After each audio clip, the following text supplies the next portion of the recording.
Welcome everyone who's joining us. We might kick off. So Kapu Goiga, Saunapa, good day and welcome to IBA's extended NAIDOC Week event, Healing Country, Learning from Land. Before we begin today, I'd firstly like to acknowledge all of the traditional custodians and lands in which we're dialing in from. I'd like to acknowledge their continuing connection to the land, the waters, and the skies, and pay my respects to elders past, present, and our emerging leaders. My name is Mishalia Birch. I am a Torres Strait Islander woman, descendant from Mabuyag, and grew up on Waibeni, or Thursday Island in Zenith, Kes. And I will be your host for today. I'm part of the government relations team here at IBA. For anyone who may be unfamiliar with IBA and what we do, we are a Commonwealth statutory authority. Our vision is for a nation where Aboriginal and Torres Strait Islander people are economically independent and an integral part of the economy. We do this by helping people to own their own homes, to start or grow their businesses, and to invest in their futures. The 2021 NAIDOC theme this year is Heal Country, which is what we'll be talking about today with all the different elements that make up the theme. It calls for stronger measures to recognise, protect and maintain all aspects of Aboriginal and Torres Strait Islander culture and heritage. I'm very fortunate to be joined today by 4 remarkable women who all contribute to caring for country and healing country in different ways across different fields. I'd like to warmly welcome Auntie Geraldine Atkinson. Auntie Geraldine is a proud Bangarang and Wiradjuri woman and co-chair of the First Peoples Assembly of Victoria. For over 40 years, Auntie Geraldine has been instrumental in driving government and policy reform in Aboriginal education. For over 20 years, she's been the president of the Victorian Aboriginal Education Association, representing Koori education matters across all education sectors.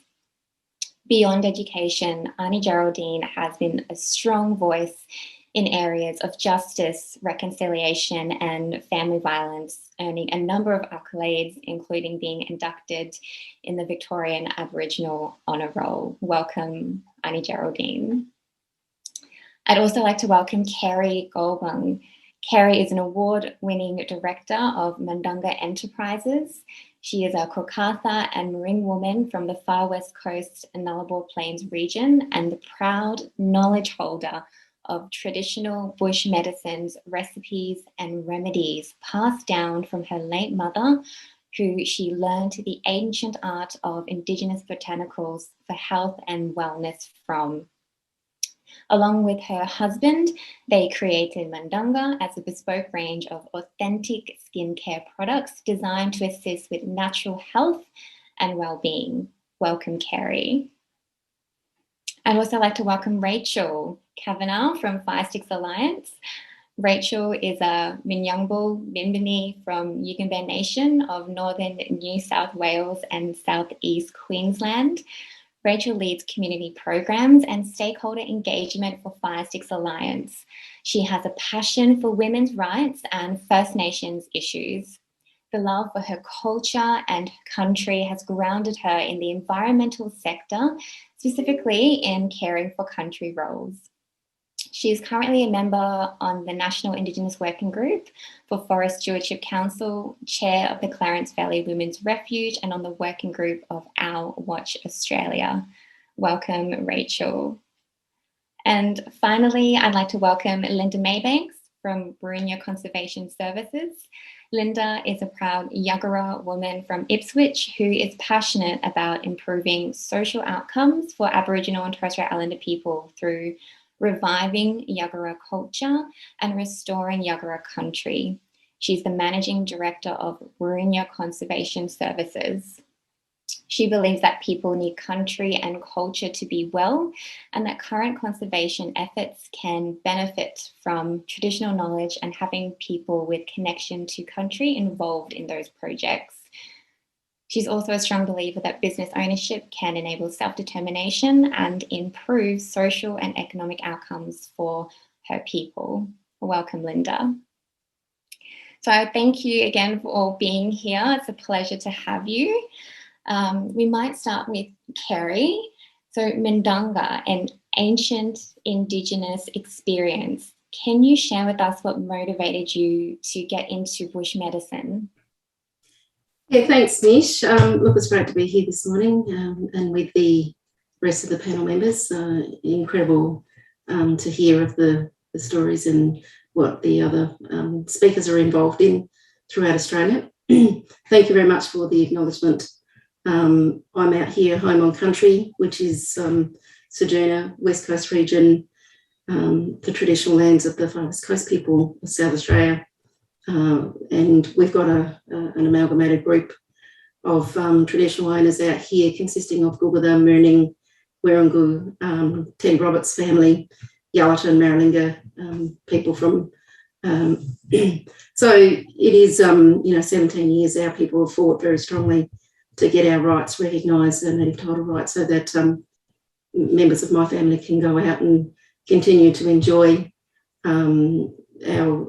go out and pick our traditional bush medicines and traditional foods and enjoy the country around us. So, that was a big achievement in the fight for recognition of our rights out on the Nullarbor Plains region, West Coast region of South Australia.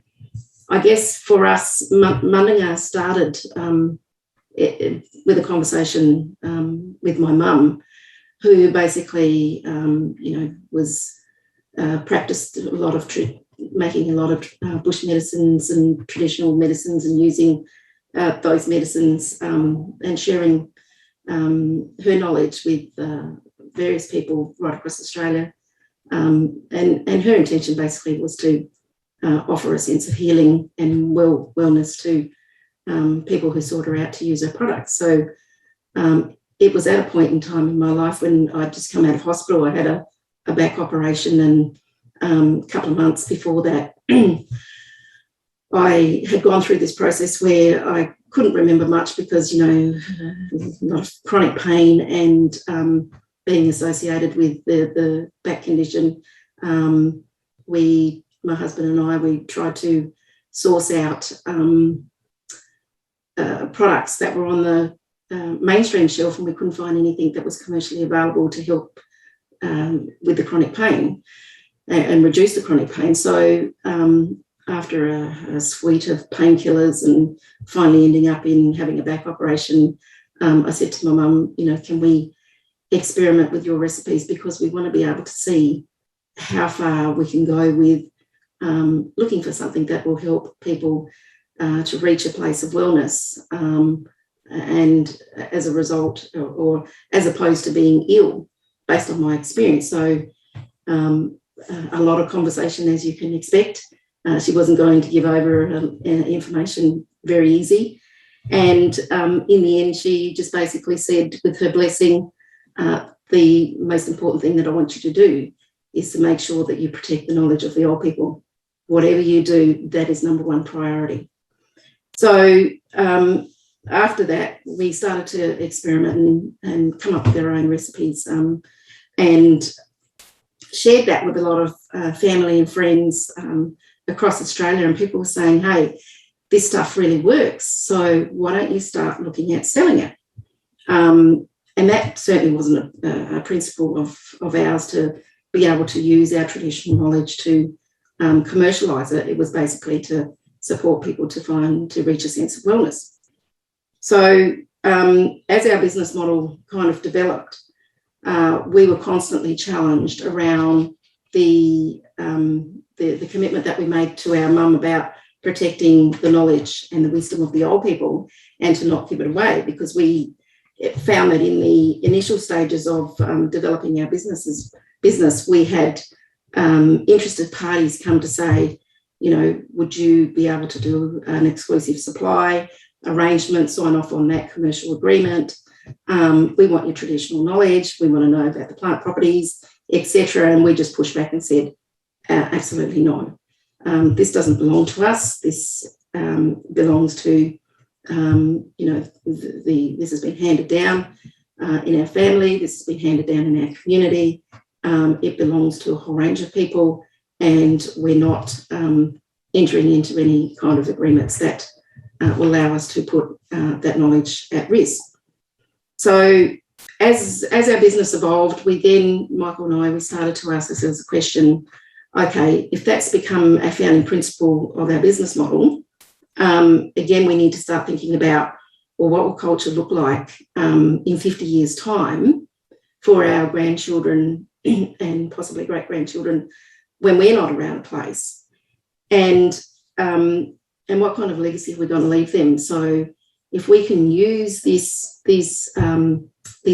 recipes and this traditional knowledge that's been passed down from my mum, and you can just only imagine that it's been passed down from her mum and so forth, going back several generations, how do we then use that as a way to develop a business, but have culture at the centre of that, so that when these little fellas in 50 years' time are engaging with in the commercial world, they're still able to be very strong in culture and identity, have knowledge of these traditional remedies, the plants that we use, where to go out to on country, how do you engage with the country, the protocols, etc.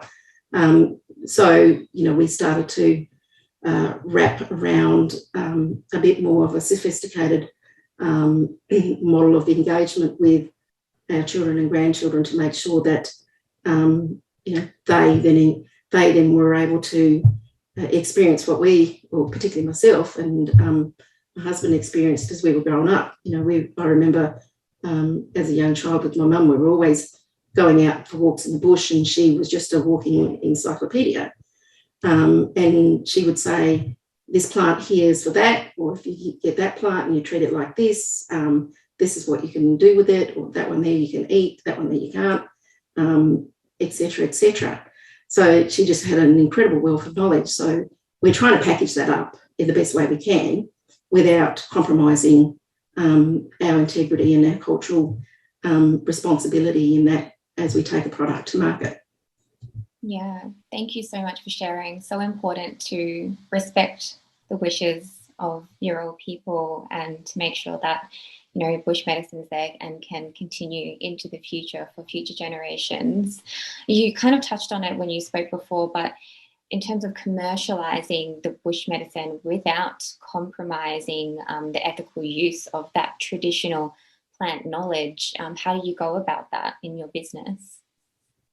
Yeah, I think that's quite critical in terms of what should be our call to action around looking at the need for stronger legislation to protect Indigenous knowledges around plant use and Indigenous botanicals. And, there's been a bit of work that's been done in the art sector. What we're finding at the moment is that there is a flood of Indigenous knowledges going into the industry, into the bush tucker and this natural skincare industry without any protection or measures around that. For us, what we done very early in the piece, because we were challenged around how we would protect that traditional knowledge, was we put in place engaged Terry Jenke to put in place quite a robust legal framework using the IP laws around trademarking and patenting and protecting our knowledge very early in the piece. What that did for us was that gave us a whole lot of confidence in terms of talking to potential partners where there may have been opportunity, and gave us the confidence to say, yes, we're okay and we're comfortable with this, or it gave us the confidence to walk away from any negotiations that didn't align with our values. So I think, other than the existing IP laws, I think basically amongst First Nations people in Australia, there needs to be a call to action for stronger protection. For us at the moment, it's been a very costly exercise to get the necessary legal protections in place, but I'm glad that we've done it right from the outset, because we haven't been required. We've found that we haven't compromised on those core values of protecting that knowledge in the early piece of the work, and we still we've learnt a lot of the tricks of the trades in terms of working out, well, what can we give away, how do we protect our knowledge when we go and talk to potential manufacturers, etc., because they're more interested in what we found, the properties of the plants and what they do, rather than actually making our products. Yeah, absolutely. And so important to set up those foundations early to stay true to what you're trying to achieve. Linda, and speaking of, traditional plant knowledge, Warinya, I've heard you're coming up to or about to celebrate your first year in business. Congratulations. What have been some of the benefits or the outcomes that you've seen when traditional knowledge and cultural practices are returned to country? Thanks, Mish. Yeah, it's really exciting. I think just seeing the way that mob react when they're out on country, and the way that they just feel so comfortable, and just that purpose, I guess, is just revived. Like our business is all about reviving Yagara culture and Yagara knowledge. A lot of our staff, have that knowledge has been lost through the stolen generation, and being taken off of country. So our business is very much about reviving that knowledge and reviving that culture and that connection to country. So when we are out on country doing projects, it's amazing to just see how the memory, I believe that, our people have that memory of cultural knowledge in their DNA, and when they're out on country, it just clicks, and it's like, okay, all of a sudden, we know what we're doing here, and we know what our purpose is. It's just it's amazing to see, and people just they change the way that they it's like all their guards are kind of put down once you're out on country, because you realise, okay, this is a safe place for me, this is where I belong. And we've been doing this for a short time, I guess, in comparison to other, ranger programs and that. But seeing how much my staff have just grown personally over the year, just seeing how they're so much stronger in their own identity, and their well-being. And it's not just about being out on country and connecting with country. That's a huge part of it, but it's also that the social and economic benefits that come with it too. Them having a job and being employed and being trained up. It really just changes the confidence of a person, I guess. Yeah, absolutely. And speaking of getting trained up, I remember we were having a conversation earlier that you were doing some training with Fire Sticks Alliance. So Rachel, is there, I guess, an opportunity there to create an economy through jobs, upholding culture and caring for country, and how does that work? Yeah, look, I think there's plenty of opportunity for that economic growth within our communities, but I think it's really important to touch back on what Anna Kerry said about the cultural intellectual property and our knowledge and where that comes from, before we sort of jump into what does that look like and how can cultural burning be pushed out across agencies and different land managers. I think coming back to the grassroots of what cultural fire practices are and the overall sort of holistic approach to traditional land management practices. So there's absolutely opportunity for that economic growth within our communities. Every community is very different. So how that looks for them would be different to other, communities as well. So, when it comes to the cultural protection around knowledge and our burning practices, it really comes back to that holistic land management approach, and fire is just one component to such a bigger complex sort of system of how we sort of manage country. So and it is important that we protect those traditional pathways.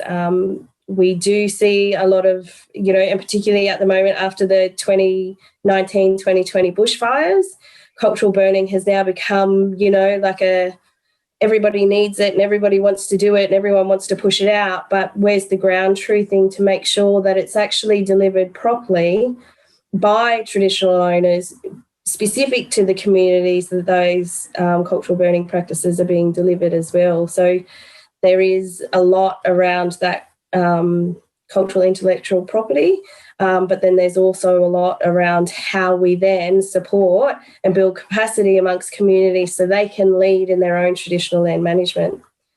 So heaps of opportunities. Yeah, absolutely. And very important to, I guess, work with neighbours and across boundaries and learning from them as well, and how they carry out their caring for country practices. Very important. Annie Geraldine, hearing about all these ways of caring for country, what are your thoughts on healing and connecting to country through the treaty process?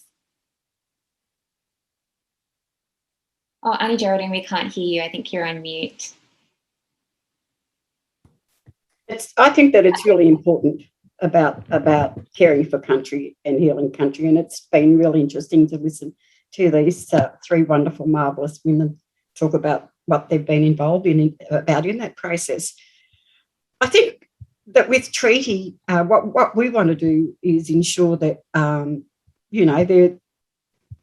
what we're getting is back to having our inherent rights in relation to country being upheld and recognised. But just to go back a little bit about, just sort of, if people aren't aware of, but it's, healing, it's about respecting and prioritising that cultural knowledge, and it's also about that Indigenous knowledge that Kerry talked about that's so important. It's about, I guess, what we're trying to do with treaty is about recognising and redressing past and ongoing injustices. And, the fact that under the current system, traditional owners are not empowered to exercise that inherent rights that I talked about. We've got an obligation, Aboriginal people, to care for our country. And when we can't, it's really frustrating and hurtful. I think that through this treaty process, what we want to do is make sure that, we're able to return cultural land management back to community, back to so that it's, so that we're, sort of talking about, Rachel talked about, sort of those burning processes and about, sort of everyone jumping on board and wanting to be a part of it. But what we need to be able to do is we need to be able to exercise that right ourselves in our own communities. And I believe that, sort of with those rights being given back, that we'll be able to do that. We'll be able to look after our environment, and I think that's about healing. It's healing country, but it's also about healing us as Aboriginal and Torres Strait Islander people ourselves, that we need that as part of our healing process. That's really important. I think that, sort of working towards treaty, and if we can get, well, what we're doing is we're involved in a process. We're not negotiating treaties, but we're all involved in it at First Peoples Assembly of Victoria. It's about a process. It's about making sure that we get that process right, so that when our community is right to negotiate treaties, that there is a process and a framework and a process that's in place for them to do that successfully. And that's what we've been working on really hard over the last 18 months to do. We've certainly had some challenges. There's been, scepticism in our communities and about how committed government is to the process, or how successful it might be. But and it's been hard, but I mean, if we were all involved in easy processes, we would have things in place. So it's worth fighting for.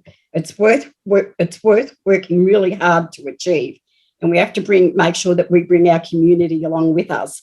So it's ensuring that our community are involved, that they have the ability to be a part of the process, that they have to understand that this process is for them. So that they will have what will be able to ensure that that they do have rights particularly in relation to country, and about being involved in that process of healing country. We have to think about just how how we bring our community along. We're involved in a process. We have to get them to understand that it's for community, it's for country, it's for our children, it's for the following generations, and we have to ensure that all our communities have the opportunity to contribute. I guess I talked about healing and about our inherent rights and our responsibilities as traditional owners, that we have to care for our, not just the country encompasses all things. So it's our waters, our waterways. It's about looking at that, as Kerry so eloquently put, about our plants that our ancestors used for healing processes. So about ensuring that what we're able to do is where in fact, Kerry, that they've been destroyed, that we have the ability to reintroduce and re-establish those and regrow, so that our community can have them, so that it is a part of it. Because when you're hearing Kerry talk about just how important it is to have those traditional medicines about healing and trying everything else and then coming back to those traditional healing practices is so very important. So that's really a lot about what we're trying to do here in Victoria through the treaty process. Is we've got, we're negotiating with government about a hybrid model. So we have a statewide treaty that's going to look after the healing of our whole community as a whole. And then we have we're looking at traditional owner treaties that is going to that's really important, about looking at what's happening on country, about how we do heal that country, about we do have those inherent rights to be able to look at the protection of it, to look at the protection of our fauna, our flora, our waterways, just everything that's so integral to that's been integral to our ancestors, but it's also integral to us. It's, Linda talked about things being in the DNA. I believe that being in the DNA is knowing about country. It's about knowing where you belong. It's about knowing what you have to do for country to protect it, and about healing it. And I think that's really important. And that's what we want. We want, treaties to be able to deliver to us, that the statewide treaties with all of those other things about all the social justice issues that we have to get right, and make sure that we have improvements in relation to those things, but also those traditional owner treaties where we have to make sure that we're healing country as well.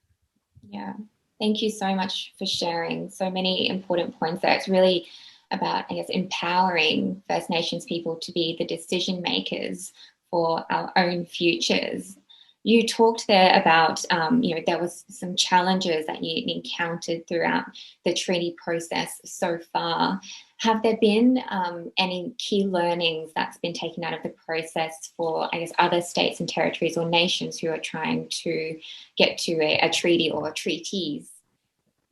One of the learnings I think that I would pass on to other states, and what we've in the process that we've been doing, and what we've learned is we've established at the moment an interim elders council to guide us with the cultural wisdom and their, the wisdom that they have had of past experiences.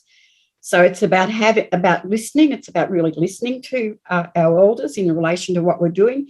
But it's also, one of the other important things is about bringing community. It's getting out. What we've learned is we have to get out to community, and that's the whole of the Aboriginal community throughout the state, and talk and listen to what it is that they want out of this process. It's, everything that we've done and the work that we've done up to now, because we have to, I talked about a process, and it's really been a hard process because we've had to, we've got, there were really 4 elements that we had to work hard on. We had to first come up, because treaties will be with, treaties are with another party. The other party in this case is state government. So that's where we'll be negotiating treaties with. So we had to put in place, processes that they would agree to as well. So we had to, first of all, establish a dispute resolution process. And, that's a lot of legal and a lot of legal content and everything else we had to contend with there. The other thing we have to do is then get a treaty authority. So that's like an umpire, so that we have that treaty authority in place. It'll be the umpire that'll listen to both sides, both parties, in relation to what's going to be involved in treaty negotiations. The other thing that's really hard has been is designing a treaty negotiation framework. So that's really talking to people and seeing about our community, about what they want in that negotiation framework. So that was the third element. The second element, and I think that's in relation to what we're doing here, is talking to IBA. It's about a self-determination fund. We want to make sure that our communities, when they come, particularly our traditional owners, come to negotiate treaty, that there's a level playing field for them, that when they come to those negotiations, we'll have the funds for them to have an equal footing with government, that we'll have, they'll be able to seek the best legal advice, the best expert advice, and about what's going to contribute to that, them getting those inherent rights that I talked about in the first place. So they're the really 4 key elements. They're 4 key elements of our treaty process. And I think one of the challenges that you've talked about, when I said there were challenges, and I think it's about getting everybody on the same page, and it's about looking at exactly what community want. And I've said before, it's really important that what we've had to do is go back to community, and it was really hard during COVID. We went into this process during that period, but we were able to get out, sort of with communications, fact sheets, letting community know, getting them out, but also doing live streaming, talking about those elements that we had to produce, and about letting community know what was involved in those processes, and about getting them to understand and getting them to, agree. Because we have 31 elected members that represent all of the Victorian community. They were voted, voted into those positions. It's about our elected members getting out to their communities and informing our communities about the work that we've been progressing. So one of the things I would say, the most important learning is about ensuring that what we're doing is we're bringing community along in this journey. Yeah, absolutely. And it's often a long drawn out process, but so important to reach consensus and to get everyone on the same page, as you said, and to go forward together. Thank you so much for sharing. Linda, I know that within your business, you've moved from just sort of doing from going into like conservation and rehabilitation work. How do you see the way to empower communities to be decision makers when it comes to caring for country and protecting sacred sites? Yeah, thanks, Mish. I think that, like Whittier was established out of barriers, so I guess going back a little bit, I was an applicant on our native title claim here, and just constantly meeting with proponents and hearing about all these deadly projects that were happening on country and not being able to be involved in them. It was very disheartening, because it was like, we want you to be involved, but only for, monitoring cultural heritage.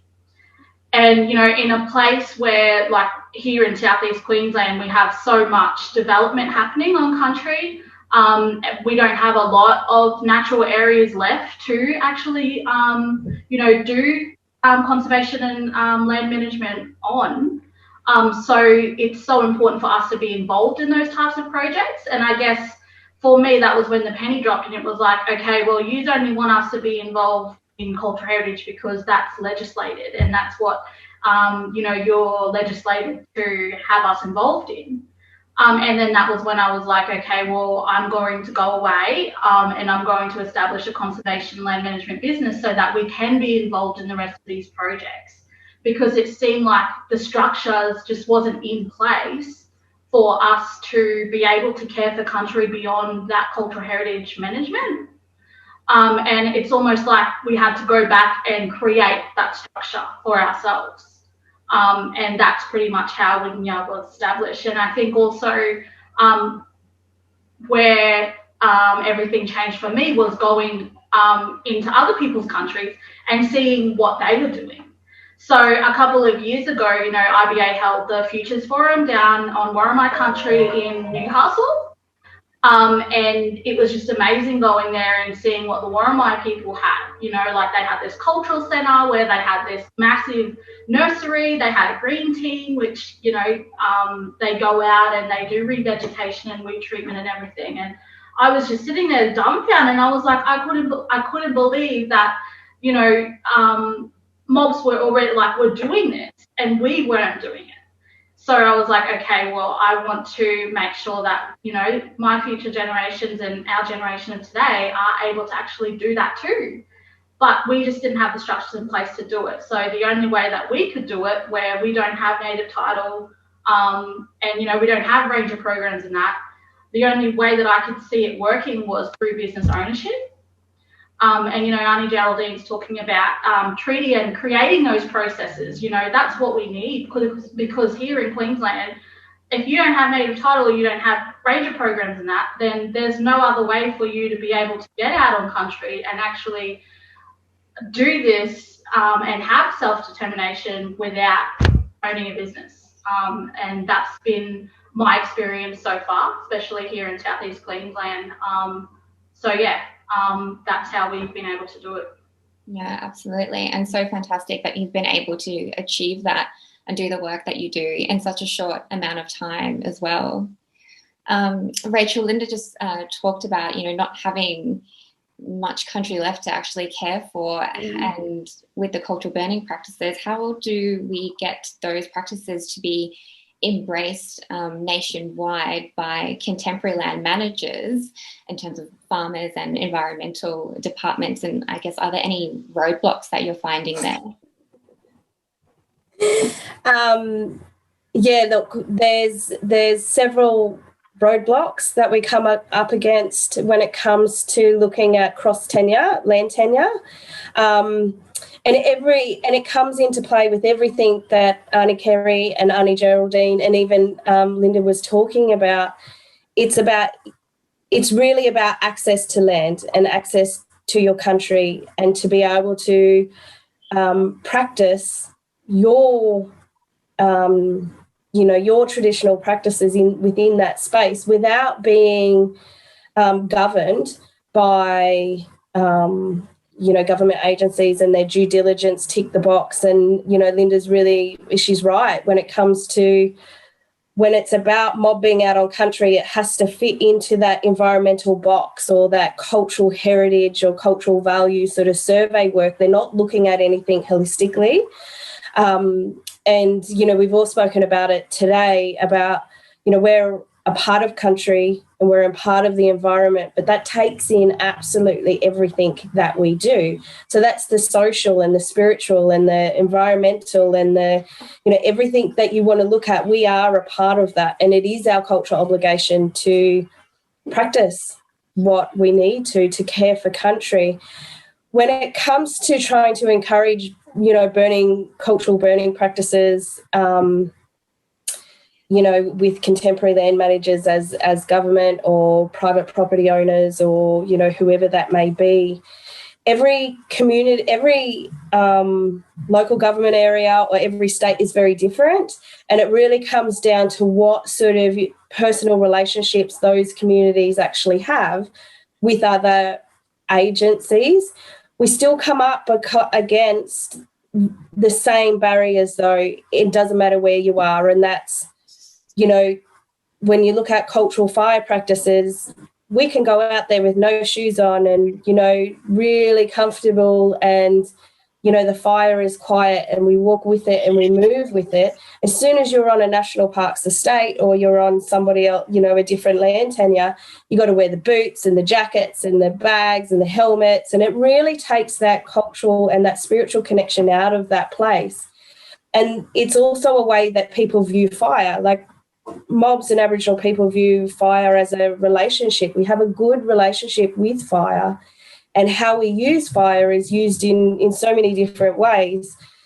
When you're working with contemporary land managers, they come from a place of fear and they're reactionary to those places. So they automatically put cultural fire management within that same fire mitigation space, but we're at complete different scales of what it is that we're actually doing.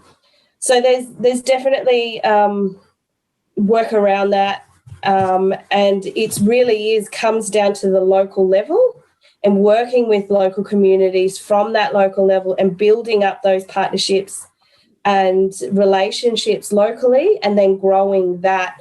It won't come top down. We already know that the government, you know, holistically isn't supporting the right cultural land management practices. We already know that. We already know that, you know, it will work from those smaller localised relationships rather than going to the government. Another big issue that we have is long-term funding and investment. Like, when it comes to trying to set up a ranger group, you know, you've got all of the government constantly has Caring for Country grants for $5,000 and $10,000. How is that going to support a long-term, you know, Aboriginal ranger group or a long-term land and sea rangers or whatever that might look like for each community? Those small grants don't help. They're not sustainable, and you still have to fit into that Western framework of what that looks like in those timeframes. When we look at how we manage and look after our country, it's all about what's happening in our environment and what's happening in that country at that same time. So, you know, everyone's like, oh, you know, it's winter at the moment, so we've got to get out and do a whole heap of HR burn, like hazard reduction burning or planned burns. You can only do your cultural fire practices within these months. It's not true. The way that we look after country is, you know, fire was in our landscape all year round, but it was about learning how to read your country to know when those things were needed. So when these, you know, resources and grants come in, mobs can't use that because it doesn't work with how we look after country. It only works in this Western framework. So there's that, and there's also, you know, the issue around insurance.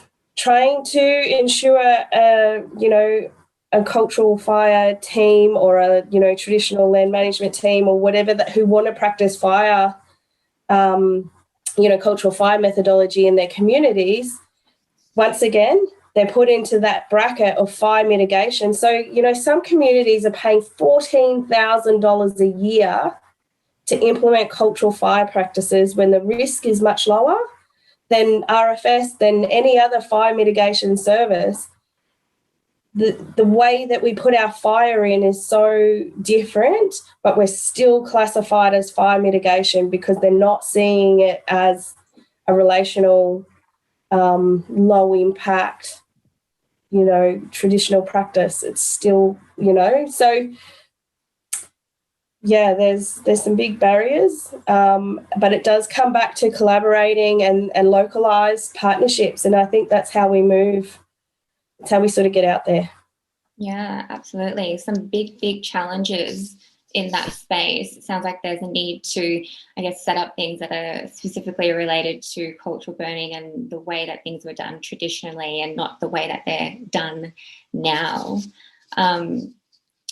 Kerry, Rachel just shared with us, you know, about this holistic approach and this relationship with land. I know that, you know, with Mindanga, you take great pride in harvesting your native botanicals sustainably. What can everyone do to positively impact the environment to ensure the health of country and the survivability bush medicine. Yeah, thanks, Nish. Can I just take a moment to just say what a great conversation, and also to acknowledge the frustrations that are coming forth around trying to use an ancient model to create new pathways in sustainability and commercialisation.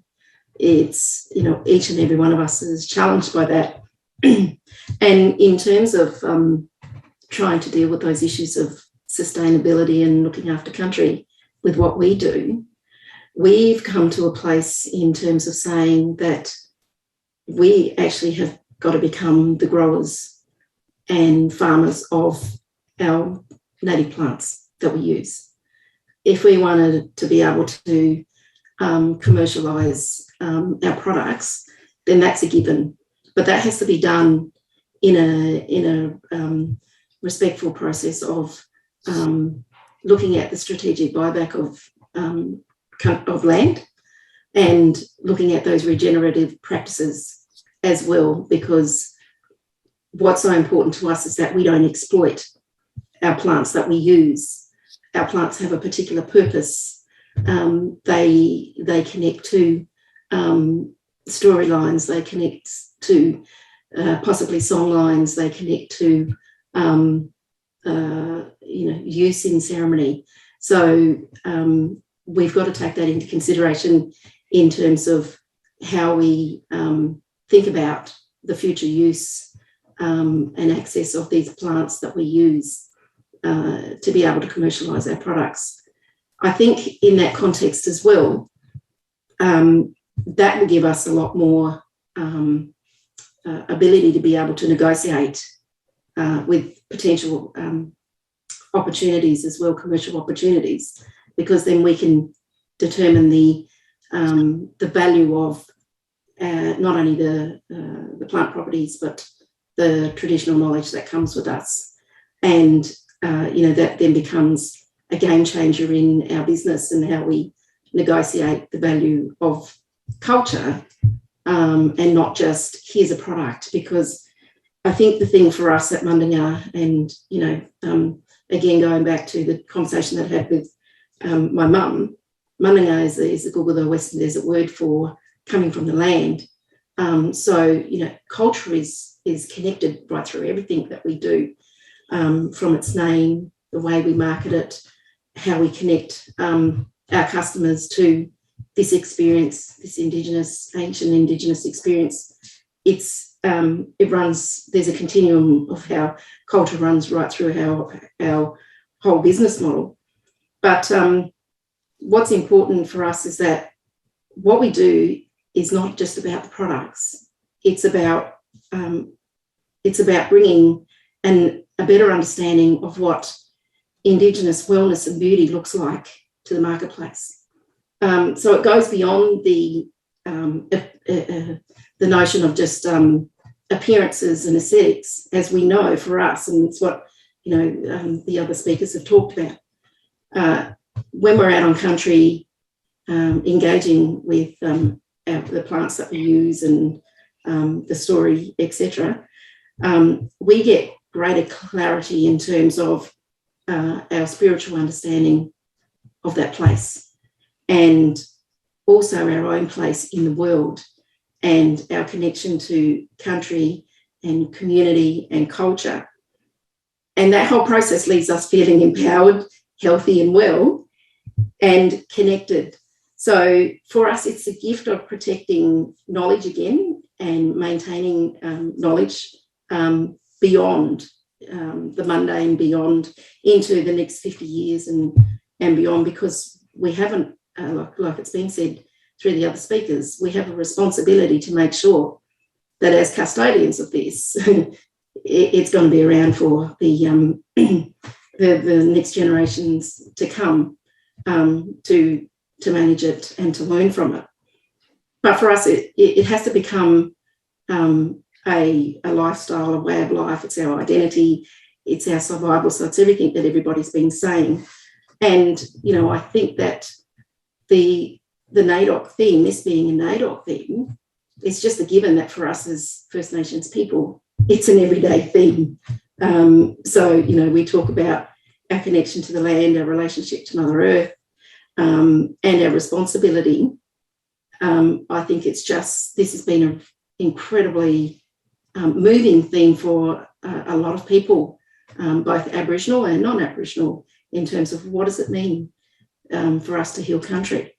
As much as we need to get out on country, our country, our sacred places and our quiet places, they need us as well, just as much as we need that. So it is a process of reciprocity. We have to be able to make sure that within those principles are firmly kind of etched within, whatever modelling we're trying to look at, whether it's a community-based model, whether it's a traditional owner model, whether it's a business model. Those principles have to be front and centre to keep us mindful of why we do what we do. Yeah, absolutely. And I think that's your business is a really great example that you can have culture in business and practice culture in business and not have to sacrifice, I guess, one for the other. And I think you also touched on, the meaning behind Heal Country. I think we'll quickly go around to end. I'm just mindful of time. We have about 10 minutes left. So, Kerry, what does, this NAIDOC year's theme, Heal Country, mean to you?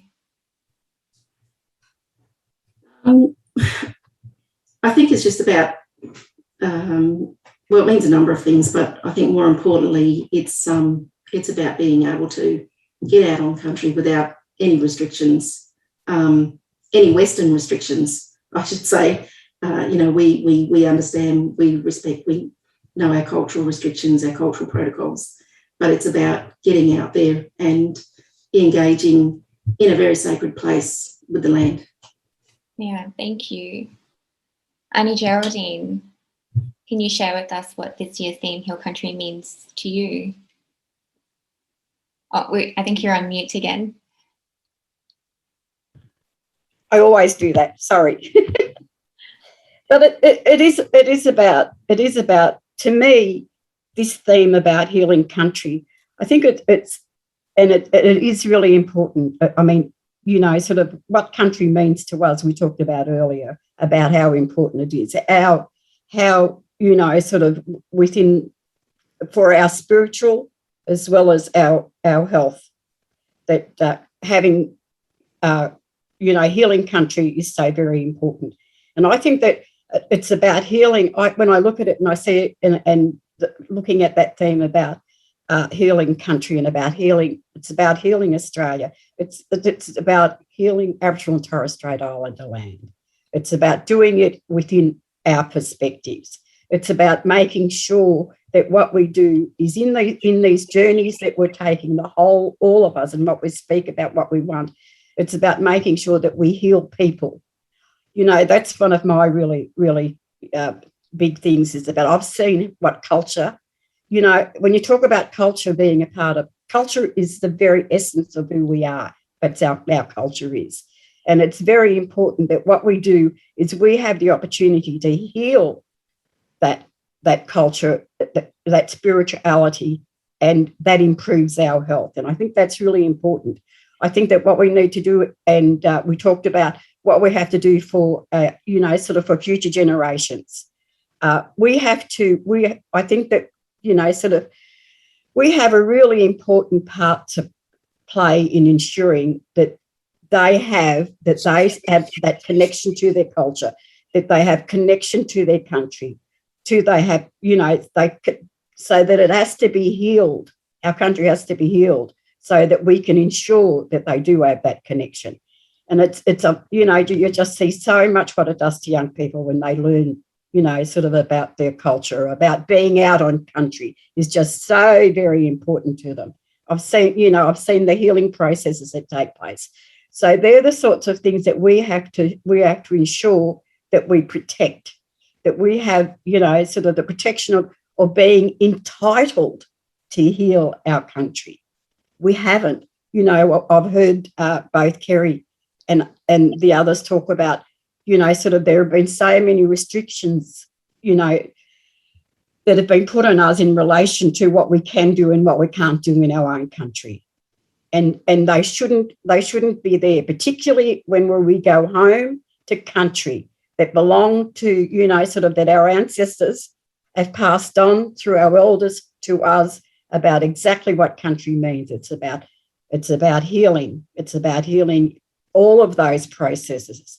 It's about everything that's involved in what's happened to our people since colonisation.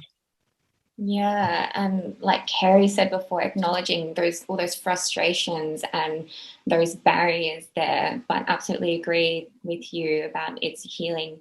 Yeah, all of it, not just country, but, you know, the people and the communities, everyone that's connected to country, everything that encompasses country. Yes. Rachel, what about you?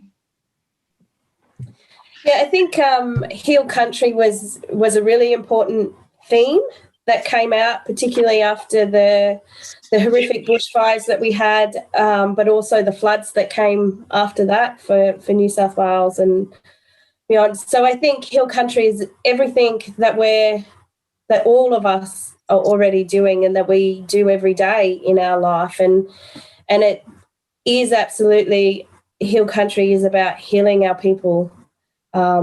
And it's about the truth-telling process, and it's about all of that. And it also is, you know, we need to also question, you know, everybody that's jumped in to see, you know, and to watch the panel today, you know, to go home and really self-reflect and go, well, what is it that I'm doing?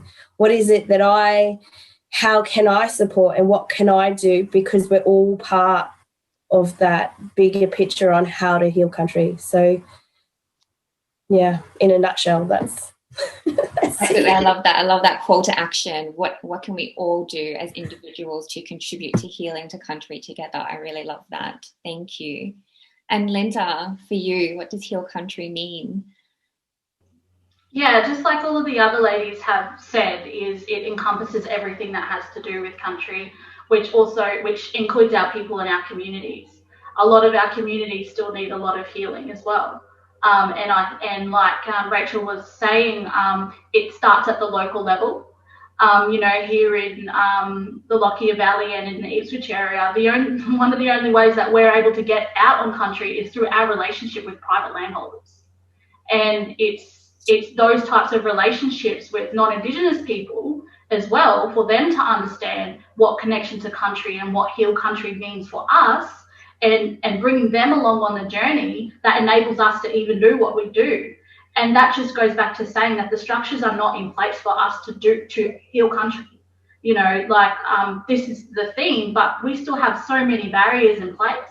But there are things, you know, we are making small steps, and I think that reconciliation between non-Indigenous and Indigenous peoples is a huge part of that. So heal country, but also heal communities and heal ourselves.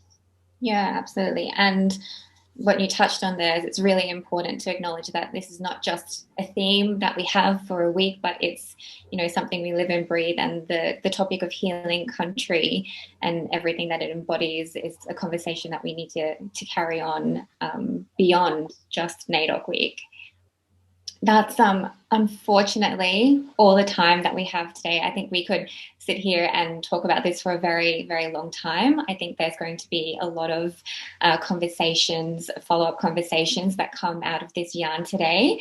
I want to thank each and every one of you for joining us and being part of the panel and sharing your knowledge and your experiences with us. And I also wanted to thank everybody on the line who's joined in to listen to the conversations. We are recording this session, so I will upload it to the IBA YouTube channel. It will be available soon, and I'll share the link with everyone. But otherwise, I'm going to close the discussion. Thank you all so much. Thank you. Thanks, Mish. Thank you. Thank you very much for having me. Bye.